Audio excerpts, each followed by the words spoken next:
നമസ്കാരം. ശ്രീമദ് ഭാഗവതം മൂലം പ്രഭാഷണം ഭാഗം 420 420. ഓം ഗം ഗണപതയേ നമഃ. ഓം സം സരസ്വതേ സ്വാഹ. ഓം ശ്രീ ഗുരുഭ്യോ നമഃ. ഓം ശ്രീ രംഗനാഥ ശർമ്മണേ നമഃ. നാരായണ നാരായണ നാരായണ നാരായണ നാരായണ നാരായണ നാരായണ നാരായണ നാരായണ നാരായണ നാരായണ. ഓം ശ്രീകൃഷ്ണാർപ്പണമസ്തു. ഓം ശ്രീകൃഷ്ണായ പരബ്രഹ്മണേ നമഃ. ഓം ശ്രീകൃഷ്ണായ പരമാത്മനേ നമഃ. ഹരേ രാമ രാമ രാമ ഹരേ ഹരേ. ഹരേ കൃഷ്ണ കൃഷ്ണ കൃഷ്ണ ഹരേ ഹരേ. ഓം ശ്രീ രുക്മിണീ സത്യഭാമാ സമേത ശ്രീ ഗോപാലകൃഷ്ണസ്വാമിനേ നമഃ. ശ്രീമദ് ഭാഗവതം ചതുർത്ഥസ്കന്ധം 25-ാം അധ്യായത്തിൽ 34-ാമത്തെ ശ്ലോകം മുതൽക്കാണ് ഇന്ന് പറയേണ്ടത്. ശ്ലോകം 34. ഇഹാദ്യസ്തന്തം ആത്മാനം വിധാമ ന തതഃപരം യേനേയം നിർമ്മിതാ വീരാപുരീ ശരണമാത്മന. ഇതിൻ്റെ വാക്കാർത്ഥം പറയുമ്പോൾ, ആത്മാവിൻ്റെ വാസയോഗ്യമായ ഈ പുരി എന്ന് പറഞ്ഞാൽ ശരീരം. ഈ ശരീരത്തിലാണ് ചൈതന്യം ഇരിക്കണമെന്നാണ് പറഞ്ഞത്. ആത്മാവിൻ്റെ വാസയോഗ്യമായ ഈ പുരി ആരാൽ നിർമ്മിക്കപ്പെട്ടുവോ? ഈ ശരീരം ഭഗവാനാണല്ലോ സൃഷ്ടിക്കുന്നത്. അവനെയും അറിയുന്നില്ല. നമ്മുടെ കാര്യം എങ്ങനെയാണല്ലോ, എത്ര ആൾക്കറിയാം ഈ ശരീരത്തിലാണ് ഈശ്വരൻ വസിക്കണത് എന്നുള്ളത്? അപ്പോൾ ഓരോ സപ്താഹത്തിലും ഓരോ ആചാര്യന്മാരത് പറഞ്ഞാൽ ആ നാട്ടിലുള്ളവരൊക്കെ നേരവും. അത് സൂത്രത്തിൽ പറയില്ല. വഴിപാട് ചെയ്യൂ എന്ന് പറയും. അപ്പോൾ ഇവിടെ സ്ഥിതി ചെയ്യുന്ന ആത്മാവിനെ അറിയുന്നു, അതിനപ്പുറം അറിയുന്നില്ല. അത് കഴിഞ്ഞിട്ട് ഇനി അനുഭാവാർത്ഥം. ഹേ വീര, എൻ്റെ വാസത്തിന് യോഗ്യമായ ഈ പുരിയെ നിർമ്മിച്ചത് ആരാണെന്നും അറിവില്ല. ഞാനിപ്പോൾ ഇവിടെ നിൽക്കുന്നുവെന്ന് മാത്രമല്ലാതെ അതിൽ നിന്ന് അന്യമായി യാതൊന്നും അറിഞ്ഞുകൂടാ. ഒരു സാധാരണക്കാരൻ്റെ അവസ്ഥ അങ്ങനെയാണ്. ഇനി ഇതിനെ ആത്മപക്ഷത്തിൽ എങ്ങനെയാണ് വ്യവഹരിക്കുന്നത്? ബുദ്ധി ഈ ശരീരത്തെ ഞാനെന്ന് അഭിമാനിക്കുന്നതിനാൽ ബുദ്ധി പ്രവർത്തിക്കുന്നത് ചൈതന്യത്തിൻ്റെ സവിധത്തിലാണ്. പക്ഷേ ബുദ്ധി എന്താ പറഞ്ഞത്? ഞാൻ ആണ് ബ്രഹ്മം, ശരീരമാണ് ബ്രഹ്മം എന്നാണ് പറഞ്ഞത്. അല്ല, ശരീരത്തിലുള്ള ആത്മാവാണ് ബ്രഹ്മം. അപ്പോൾ അതിലിരുന്ന് വിഷയങ്ങളെ നിരന്തരം അനുഭവിക്കുക മാത്രമല്ലാതെ അന്യമായ അറിവ് അതിനില്ല. ശരീരത്തിന് ഇന്ദ്രിയ ജഡിലമായ കാര്യങ്ങളിൽ താല്പര്യം ഉണ്ടാവണമെന്നല്ലാണ്ട് അതിൻ്റെ മീതെ ഉള്ളിലൊരാൾ നിയന്ത്രിക്കുന്നുണ്ട്, ഒരു നിയാമകനുണ്ട് എന്നുള്ളത് അറിയണില്ല. അതറിഞ്ഞാൽ കാര്യം രക്ഷപ്പെട്ടു. അപ്പോൾ പറയണു, എന്നാണ് സിദ്ധിക്കുന്നത്? ഇതിൽ നിന്ന് അറിയേണ്ടതായ സംഗതി ഉടമസ്ഥൻ ഇല്ലാത്തതായി ഒഴിഞ്ഞു കിടക്കുന്ന ഒരു ഗൃഹത്തിൽ എതിർച്ചയാ ആഗതന്മാരായ സ്ത്രീ പുരുഷന്മാർ ഒരുമിച്ചിരുന്ന് സുഖിക്കുന്ന മാതിരിയിലാണ് ദേഹ ആത്മബന്ധം ജ്ഞാനദശയിൽ കലാശിക്കുന്നത് എന്നാകുന്നു. ആത്മസാക്ഷാത്കാരം നിമിത്തം അനാദിയായ സംസാരവാസന മൂലത്തോടുകൂടെ നശിപ്പിച്ചപ്പോൾ, സംസാരവാസന പുനരഭിജനനം പുനരഭിമരണം അതിനെയാണ്. അപ്പോൾ ശരീരത്തെയോ അതിനെ അഭിമാനിച്ച ബുദ്ധിയെയോ ജീവഭാവത്തെയോ ഒരേടത്തും കാണുന്നില്ല. ജ്ഞാനാനന്ദ സത്യസ്വരൂപനും സർവത്ര പരിപൂർണനുമായിരിക്കുന്നുവെന്ന് സാരം. നമ്മുടെ ആത്മാവിൻ്റെ സ്വഭാവം എന്താ? ജ്ഞാനാനന്ദ സത്യസ്വരൂപൻ എന്നാണ്. ജ്ഞാനം ആണ്, സത്യമാണ്. ഇനി 35. ഏതേ സഖായ സഖ്യോ മേ നാര്യാശ്ചമാനദ സുപ്തായാം മയി ജാഗാർത്തി നാഗോ അയം പാലയൻ പുരീം. ഈ പുരുഷൻ എൻ്റെ സഖാക്കളും സ്ത്രീകൾ സഖികളാകുന്നു. ഹേ പ്രഭോ, ഈ സർപ്പം പുരിയെ പാലിക്കുന്നവനായിട്ട് ഞാൻ ഉറങ്ങുന്ന സമയം ഉണർന്നിരിക്കുന്നു അല്ലേ? ശരീരം ഉണരുമ്പോഴും ആത്മാവ് ഉണർന്നിരിക്കുന്നുണ്ട്. അപ്പോൾ ആത്മാവിന് എന്തില്ല? ഉറക്കമില്ല. ആത്മസൂര്യൻ ഉദിക്കണമില്ല, അസ്തമിക്കണമില്ല, എവർ എക്സിസ്റ്റിംഗ് ആണ്. സമഷ്ടിയിലുള്ള സൂര്യൻ്റെ സ്ഥിതി അതാണ്. പക്ഷെ ഭൂമി സൂര്യൻ്റെ 4 ഓറും തിരിയ കാരണമാണ് നമുക്ക് ദിനരാത്രങ്ങൾ വരുന്നത്. സൂര്യൻ സ്റ്റാഗ്നൻ്റായിട്ട് നിൽക്കുകയാണ്. അപ്പോൾ ഇനി അതിൻ്റെ ഭാവാർത്ഥം പറയുമ്പോൾ, കൂടെയുള്ളവരാരെന്നുണ്ടായ ചോദ്യത്തിന് ഉത്തരം പറയുന്നു. ഹേ പ്രഭു, എൻ്റെ ഒരുമിച്ചുള്ള ഈ പുരുഷന്മാർ സ്നേഹിതന്മാരും സ്ത്രീകൾ സ്നേഹിതകളുമാകുന്നു. എൻ്റെ സുഖസമ്പാദനത്തിൽ ഇവർ അനുകൂലികളാകുന്നു. ഒരുമിച്ചുള്ള ഈ സർപ്പം ഞാൻ ഉറങ്ങുന്ന സമയം ഈ പുരിയെ സംരക്ഷിക്കുന്നതിൽ ജാഗരൂകനായിരിക്കും എന്നൊക്കെ പറഞ്ഞു. ഇനി അതിൻ്റെ ഭാവാർത്ഥം, ഇന്ദ്രിയങ്ങളെ സഖാക്കളായിട്ടും ഇന്ദ്രിയ വൃത്തികളെ സഖികളായിട്ടും കൽപ്പിച്ചിരിക്കുന്നു. ഇന്ദ്രിയങ്ങളെയാണ് നമ്മൾ തോഴന്മാരായിട്ട്, ബുദ്ധിയുടെ തോഴന്മാരായിട്ട് കരുതാണ്. ഇന്ദ്രിയ വൃത്തികളെ തോഴിമാരായിട്ടും. സുഷുപ്തി സമയത്തും പ്രാണൻ ഉച്ചനിശ്വാസരൂപേണ ശരീരത്തെ സംരക്ഷിക്കുന്നതിനെ സർപ്പം പുരിയെ പാലിക്കുന്നുവെന്നും കൽപ്പിച്ചിരിക്കുന്നു. കൽപ്പനകളാണ്. 36-ാമത്തെ ശ്ലോകം. ദൃഷ്ട്യാ ആഗതോ അസിഭദ്രം തേ ഗ്രാമ്യാൻ കാമാനഭീപ്സസേ ഉദ്ദഹിഷ്യാമി താംസ്തേ അഹം സ്വബന്ധുബിരിരംദമാ അരിന്ദമാം. ഭാഗ്യത്താൽ ആഗതനായിരിക്കുന്നു, അങ്ങയ്ക്ക് മംഗളം ഭവിക്കട്ടെ. ഗ്രാമ്യങ്ങളായ കാമങ്ങളെ, കാമിക്കാവുന്ന കാമങ്ങളെ ആഗ്രഹിക്കുന്നു. ശത്രുക്കളെ അമർത്തുന്ന വീര, അങ്ങയ്ക്ക് അവയെ ഞാൻ എൻ്റെ ബന്ധുക്കളോട് കൂടിച്ചേർന്ന് സമ്പാദിക്കുന്നേൻ എന്നാണ് വാക്കാർത്ഥം പറഞ്ഞത്. ഇനി അതിൻ്റെ ഭാവാർത്ഥം, ഇവിടെ എന്തു ചെയ്യുവാനാണ് വന്നിരിക്കുന്നതെന്ന ചോദ്യത്തിന് ഉത്തരം, അങ്ങ് ആദ്യം ഊഹിച്ചത് സത്യം തന്നെ.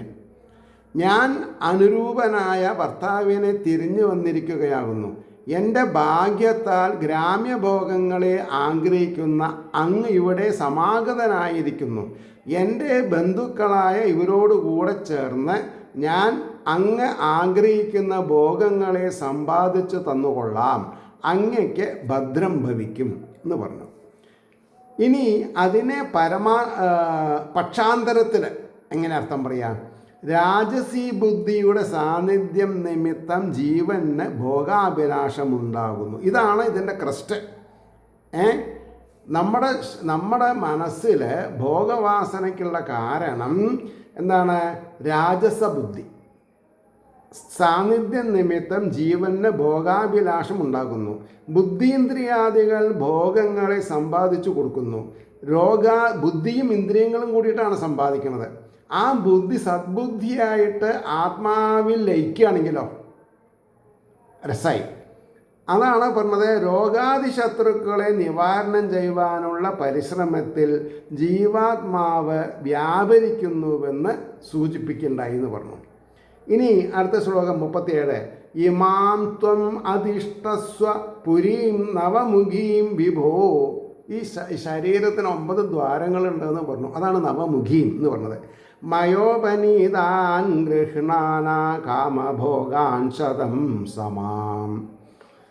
പ്രഭോ, 9 ദ്വാരങ്ങളോടുകൂടിയ ഈ രാജധാനിയെ എന്നാൽ പ്രാപിക്കപ്പെട്ട ഭോഗങ്ങളെ സ്വീകരിക്കുവാനായിട്ട് 100 സംവത്സരം അധിവസിച്ചാലും, ഈ ഒരു ശരാശരി ഒരു ശരീരം 100 വർഷം നിൽക്കുന്നതാണ് പറഞ്ഞത്. ഇനി അതിന് 2 പാരഗ്രാഫിൽ അർത്ഥം പറഞ്ഞത്. ഒന്ന്, ഹേ പ്രഭോ, 9 ദ്വാരങ്ങളുള്ള ഈ രാജധാനിയിൽ ഞാൻ സമ്പാദിച്ചു തരുന്ന ഭോഗങ്ങളെ അനുഭവിച്ചുകൊണ്ട് അങ്ങ് 100 സംവത്സരം കാലം വസിച്ചുകൊള്ളുക. ആരെ? ഈ ജീവാത്മാവ്. ഇനി അത് എങ്ങനെയാണ് ആ കൺക്ലൂഷനിൽ എത്തിയതെന്നാണ് പറഞ്ഞത്. പുരുഷായുസ് 100 കാണിച്ചിരിക്കുന്നു. 120 എന്ന് ഒരു പക്ഷമുണ്ട്, അതോട്ടിരിക്കട്ടെ. ശരാശരി നോക്കുമ്പോൾ 100. മധ്യേ മരണത്താലോ, ഈ 100 വയസ്സാവുന്നതിൻ്റെ മധ്യേ ഇടയ്ക്ക് വെച്ചിട്ട് മരണത്താലോ വൈരാഗ്യത്താലോ ഭോഗവിച്ഛതി വരാമെന്നിരിക്കലും, ഭോഗത്തിനോട് അനുരാഗമില്ലാതെ കൊണ്ടിരുന്നാൽ പറഞ്ഞു വരാമെന്നിരിക്കലും പരമാവധി ഭോഗാനുഭവകാലം സംവത്സരമാണെന്ന് സൂചിപ്പിച്ചു. 38 കം നു തദ്വന്യം രമയേ ഹിരതിജ്ഞമേ അരിജ്ഞഗോവിതം അതിജ്ഞം ഗോവിതം അഗോവിതം കം നു ത്വധന്യം രമയേ ഹരതിജ്ഞം അഗോവിതം അസംബരായാഭിമുഖം അസ്വസ്ഥനവിധം പശും. രതിയെ അറിയാത്തവനും അസമർത്ഥനും പരലോകത്തെക്കുറിച്ച് ചിന്തിക്കാത്തവനും ഇഹത്തിലെ പാപങ്ങൾ ചെയ്യാൻ കാരണം എന്താ? പരത്തിൽ ഇനിയുള്ള ജന്മത്തിൽ സൗഖ്യം വേണമെന്ന് ഉറപ്പിച്ചവൻ ഇപ്പോൾ എന്ത് ചെയ്യില്ല? അരുതാത്തത് ചെയ്യില്ല. ഇപ്പോൾ അരുതാത്തത് ചെയ്യണമെന്താ? ശരീരം അടിച്ചു പൊളിക്കാനുള്ളതാണ് തെറ്റിദ്ധരിക്കുകയാണ് നമ്മൾ. അതുകൊണ്ടാണ് ചിന്തിക്കാത്തവനും നാളെ എങ്ങനെ കഴിയുമെന്ന് ആലോചിക്കാത്തവനുമായ അങ്ങയിൽ നിന്ന് അന്യനായ ഏതൊരു പശുവിനെ ഞാൻ രമിപ്പിക്കും എന്ന് പറഞ്ഞു. ഇനി അതിൻ്റെ ഭാവാർത്ഥം പറഞ്ഞു. ഹേ ശോഭനെ, എന്നെ അനുഗ്രഹിക്കുക എന്ന് പറഞ്ഞതിന് സന്തോഷസമേതം മറുപടി പറയുന്നു. ഹേ പ്രഭോ, ഞാൻ അങ്ങയെ അല്ലാതെ അന്യനായ ഏതൊരുവനെയാണ് രമിപ്പിക്കുക? എനിക്ക് സർവദാ അനുരൂപനായ ഭർത്താവ് അങ്ങ് തന്നെ. അങ്ങയെ ഞാൻ രമിപ്പിച്ചു കൊള്ളാം. അങ്ങയിൽ നിന്ന് അന്യന്മാർ രതിസുഖത്തെ അറിയാത്തവരും രതിക്കു വേണ്ടുന്ന സാമഗ്രികളെ ഉപയോഗിക്കുവാൻ അസമർത്ഥന്മാരും സാമർത്ഥ്യമില്ലാത്തവരും ഇഹത്തിലും പരത്തിലും സുഖത്തിന് ഉചിതങ്ങളായ കർമ്മങ്ങളെ അനുഷ്ഠിപ്പാൻ അശക്തന്മാരും ശക്തിയില്ലാത്തവരും നാളത്തെ സ്ഥിതി എങ്ങനെ എന്ന് ആലോചിക്കാത്ത മൃഗതുല്യന്മാരുമായതിനാൽ എനിക്ക് സമുചിതനായ അങ്ങയോട് ഒരുമിച്ചിരിക്കുന്നതിൽ വളരെ സന്തോഷം തന്നെ എന്നാണ് പറഞ്ഞത്. ഭയങ്കര അർത്ഥവത്തായിട്ടുള്ള കാര്യങ്ങളാണത്.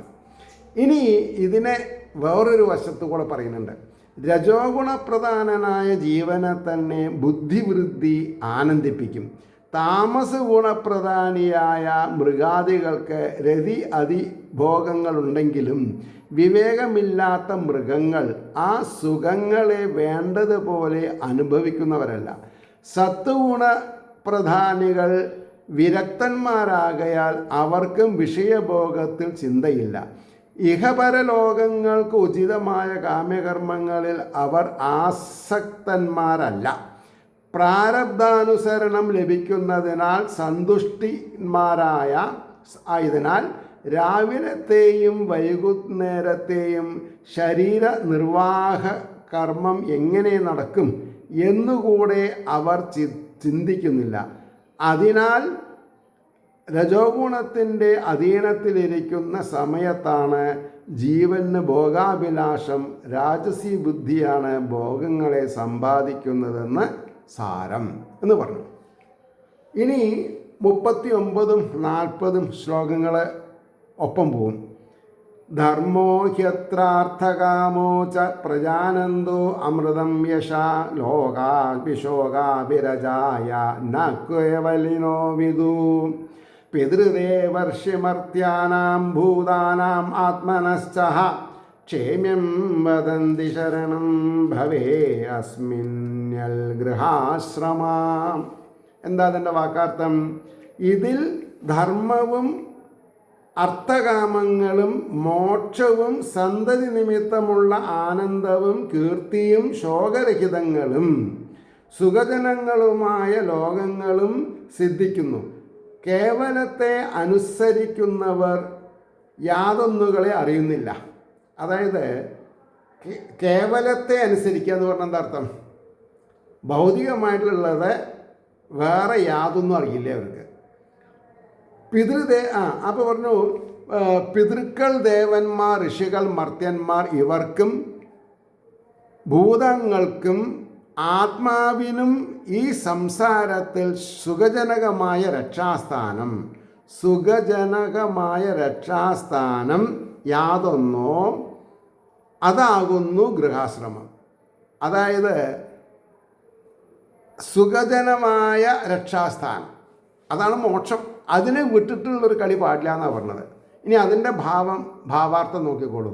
സാത്വികന്മാരെയും താമസന്മാരെയും നിന്ദിച്ച ശേഷം, രാജസി ബുദ്ധി എങ്ങനെയാണ്? രാജസന്മാരുടെ യോഗ്യതയെ വർണ്ണിക്കുന്നു. ഭാര്യാസഹിതമായിരിക്കുന്ന ഈ ആശ്രമത്തിൽ യാഗാദ്യാനുഷ്ഠാനത്താൽ ധർമ്മവും അതുനിമിത്തം ചിത്തശുദ്ധിയും തന്നിമിത്തം മോക്ഷവും. അതായത് യാഗാദി അനുഷ്ഠാനത്താൽ ധർമ്മവും അതുനിമിത്തം ചിത്തശുദ്ധിയും തന്നിമിത്തം മോക്ഷവും ലൗകിക പരിശ്രമത്താൽ അർത്ഥകാമങ്ങളും പ്രജോൽപത്തിക്ക് കാരണമായ രതി നിമിത്തമുണ്ടാകുന്ന ആനന്ദവും പുത്രപൗത്രാദി ലാഭജനിത സന്തോഷവും പരോപകാരാദികൾ നിമിത്തം കീർത്തിയും കാമ്യകർമാനുഷ്ഠാനങ്ങളുടെ ഫലമായിട്ട് ദുഃഖഹരിതങ്ങളും സുഖസ്ഥാനങ്ങളുമായ സ്വർഗാദി ലോകങ്ങളും ലഭിക്കും. ഗൃഹസ്ഥാശ്രമത്തെ വെടിഞ്ഞിരിക്കുന്ന അന്യന്മാർ ഇവയെ അറിയുന്നില്ല. അതുമാത്രമല്ല, ഈ സംസാരത്തിൽ ദേവന്മാർ, പിതൃക്കൾ, ഋഷികൾ, മനുഷ്യർ ഇവരെയും സ്വാത്മാവിനെയും സുഖിപ്പിക്കുന്നതും അപായമില്ലാത്തതുമായ രക്ഷാസ്ഥാനം ഗൃഹസ്ഥാശ്രമം തന്നെ എന്നതിൽ സംശയമില്ല എന്ന് പറഞ്ഞു. മതിയായിട്ടില്ല, കുറച്ചുകൂടി ഉണ്ട്. ആത്മപക്ഷത്തിൽ ധർമാദികളെ മറ്റുള്ളവർ അറിയുന്നില്ല, ഗൃഹസ്ഥാശ്രമികൾ മാത്രമേ അറിയുന്നുള്ളൂ എന്ന് പറഞ്ഞത് ആത്മജ്ഞാനികളായവർ ആത്മഭിന്നന്മാരായിട്ട് ധർമാദികളെ അറിയുന്നില്ല. രജോ ഗുണപ്രധാനികളായ ഗൃഹികൾ ധർമാദികളെ അല്ലാതെ ആത്മാനന്ദത്തെയും അറിയുന്നില്ല എന്ന് സൂചിപ്പിച്ചിരിക്കുന്നു. അപ്പോൾ ഗൃഹസ്ഥാശ്രമത്തിനൊരു പോരായുണ്ട്, അത് മാറ്റിയെടുക്കാൻ നമ്മളെ കൊണ്ട് സാധിക്കണം. ഇനി 41-ാമത്തെ ശ്ലോകം പറയണു. കാ നാമവീര വിഖ്യാതം വദാന്യം പ്രിയദർശനം ന വൃണീത പ്രിയം പ്രാപ്തം മാതൃശീതോദൃശം സ്വയം. എന്താ പറഞ്ഞത്? ഹേ വീര ശൂര, പ്രസിദ്ധനും ഉദാരനും സുന്ദരനും താനെ തന്നെ അരികത്തു വന്നുവനുമായ അങ്ങയെപ്പോലെയുള്ള പ്രിയനെ എന്നെപ്പോലുള്ള ഏതൊരുവൻ വരിക്കയില്ല എന്ന് പറഞ്ഞാൽ സ്വീകരിക്കാതെ ഇരിക്കില്ല എന്നാണ് പറഞ്ഞത്. ഇനി അതിൻ്റെ ഭാവാർത്ഥം പറയണോ? ഹേ വീര, സുപ്രസിദ്ധനും ഉദാരമനസ്സുള്ളവനും സൗന്ദര്യം തികഞ്ഞവനും ഭാഗ്യത്താൽ ലഭിച്ചവനുമായ അങ്ങയെപ്പോലെയുള്ള പ്രിയനെ എന്നെപ്പോലെയുള്ള ഏതൊരുവന് വരിക്കയില്ല. ഗുണപൂർണനായ ഭർത്താവിനെ ലഭിക്കുമ്പോൾ ഗുണജ്ഞാനമായ ഏതൊരളവും സ്വീകരിക്കും. കാമിനിയായ സ്ത്രീ കാമുകനെ തന്നെ ബഹുമാനിക്കും, വിരക്തനെ ഒരിക്കലും ആദരിക്കയില്ല എന്ന് നമ്മൾ മനസ്സിലാക്കണം എന്നാണ് പറഞ്ഞത്. അത് കഴിഞ്ഞിട്ട് 42-ാമത്തെ ശ്ലോകം ശ്രദ്ധിക്കുക.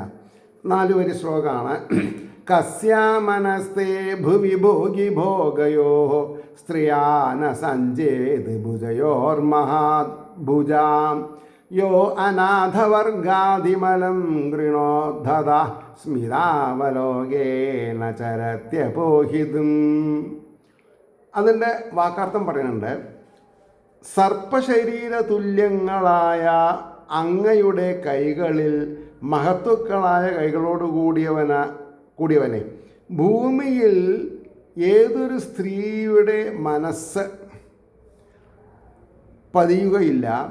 യാതൊരുവൻ കരുണയാൽ പുറപ്പെടുന്ന മന്ദഹാസത്തോടുകൂടിയ നോട്ടത്താൽ നാഥനില്ലാത്തവരുടെ മനക്ലേശത്തെ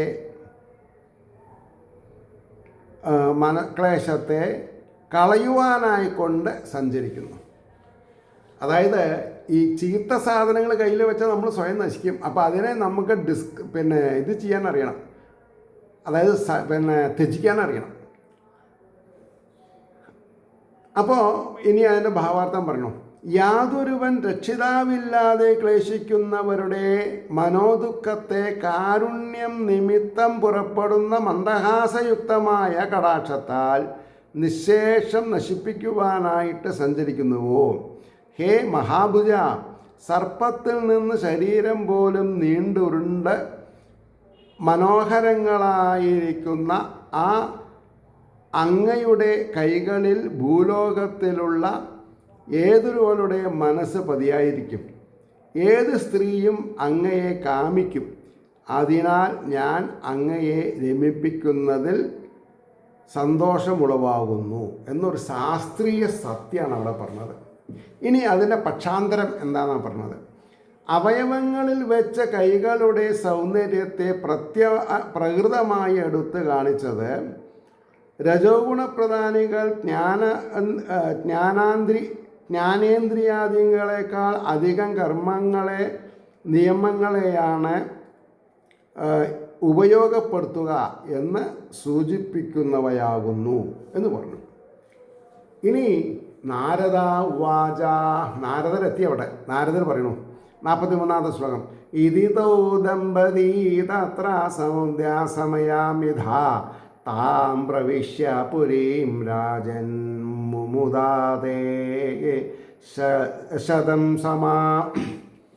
ഇപ്രകാരം അവർ ദമ്പതിമാരായിട്ട് അന്യോന്യം ശപഥം ചെയ്തിട്ട് അവിടെയുള്ള ആ പുരിയെ പ്രവേശിച്ചിട്ട്, ഹേ രാജാവേ, 100 സംവത്സരം മോദിച്ചു എന്നാണ് പറഞ്ഞത്. എത്ര? 100 സംവത്സരം. ഇനി അതിൻ്റെ ഭാവാർത്ഥാണ് പറഞ്ഞത്.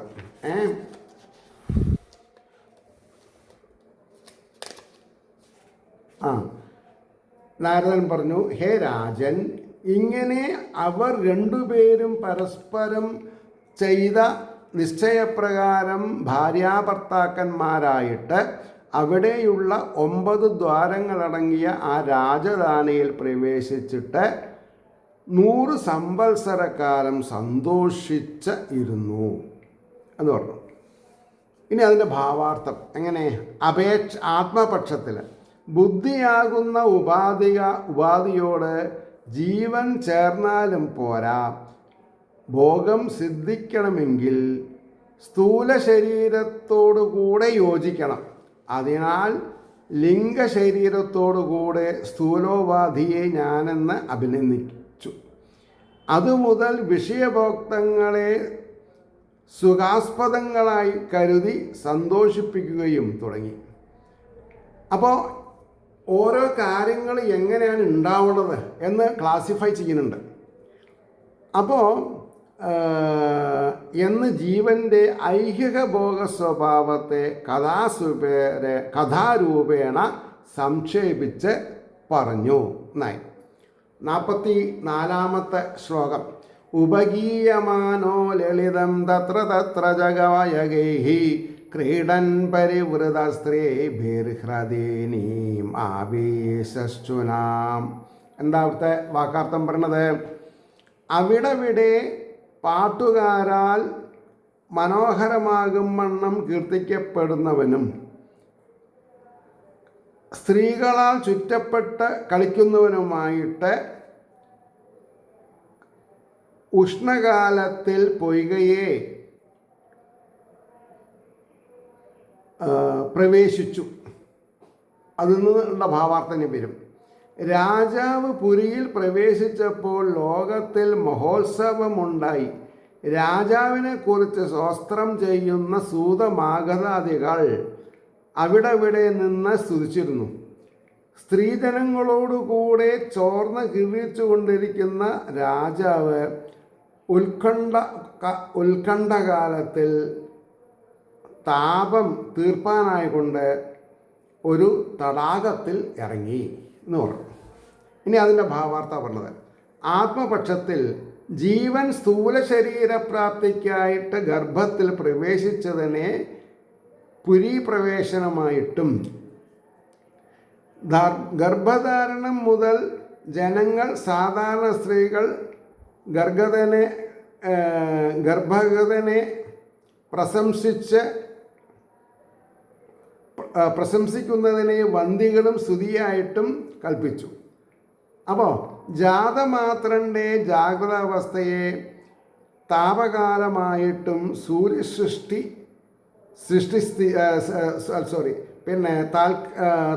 എന്താ പറഞ്ഞത്, ജാതമാത്ര ജാഗ്രതാവസ്ഥയെ താപകാലമായിട്ടും സുഷുപ്തി അവസ്ഥയെ തടാകമായിട്ടും കൽപ്പിച്ചിരിക്കുന്നു.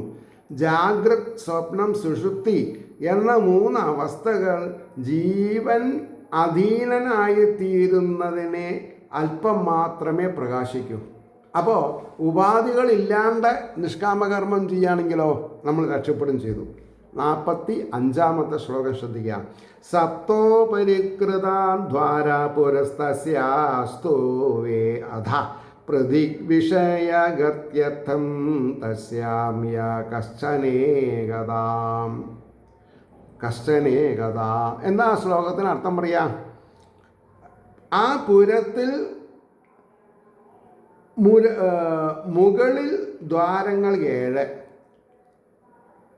2, അതിൽ ഈശ്വരസ്വാമി ഒരുവൻ, പൃഥക് വിഷയഗത്യർത്ഥം വെവ്വേറെ വിഷയങ്ങളിൽ പ്രവേശിക്കുന്നവനായിട്ടാകുന്നു എന്ന് പറഞ്ഞു. ഇനി അതിൻ്റെ ഭാവാർത്ഥം എന്താ? രാജധാനിയിൽ 9 ദ്വാരങ്ങളുണ്ടെന്ന് പറഞ്ഞുവല്ലോ. ആ ദ്വാരങ്ങൾ ഏതേത് സ്ഥാനങ്ങളിലാണെന്ന് കാണിക്കുന്നു. ആ രാജധാനിയുടെ മുകളിൽ 7 രാജമാർഗങ്ങളും, നമ്മളൊക്കെ മുകളിലാണ് ഈ മഹാപ്രസ്ഥാനമുള്ളത്, താഴത്ത് 2 മാർഗങ്ങളും കാണുന്നുണ്ട്. ആ രാജധാനിയിൽ അപ്പോൾ ഒന്ന് ഭഗവാന് ഇഷ്ടപ്പെട്ടതാണ്.